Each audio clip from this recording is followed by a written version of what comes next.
suburban. The opportunities, the potential, and the promise for this piece of legislation is enormous.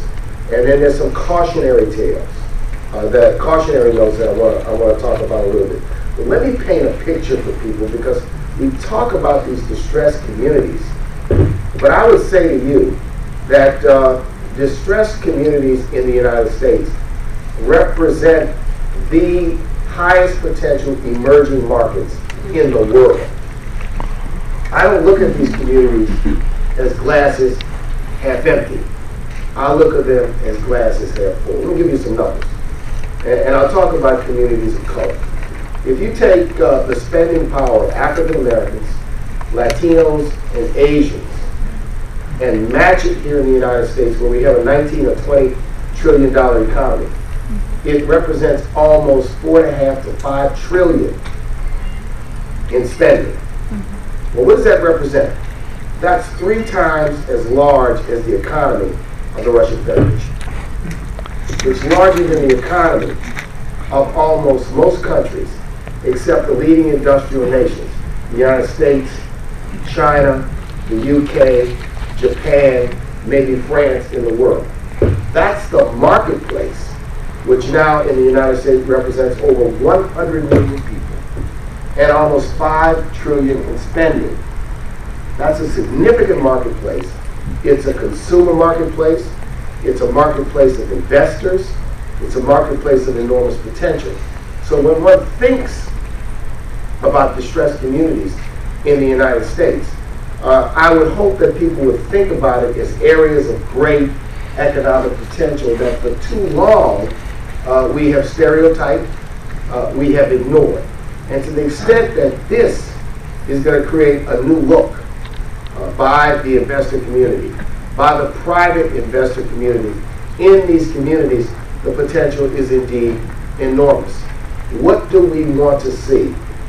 We want to make sure that what this legislation incentivizes are investments that are going to benefit these distressed communities and not displace people in these distressed communities.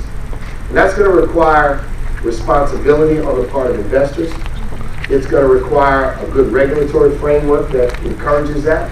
It's going to require the leadership of mayors, city council members, county council members, governors and state legislatures to make sure and to ensure that the kind of projects that that this program creates are going to benefit these overall communities. I have encouraged mayors, I've encouraged my own local leaders to suggest, and you mentioned the Birmingham example, which is a great example, every local community needs to have a strategy. Needs to have a strategy, needs to have a task force, needs to have a working group, and that working group should be a place where the investors, the public and private sector, can sit at the table together and envision how the Opportunity Zone program can benefit that community. Because communities are alike, but they're very different.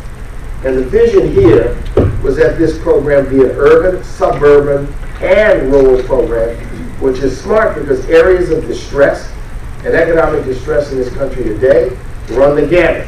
Big cities, medium-sized cities, small towns, aging suburban neighborhoods, rural communities where people have been displaced from, all the way along the line. So, we're looking forward to working with you. And to the extent that you all represent investors or influence public policy, what is the most important thing?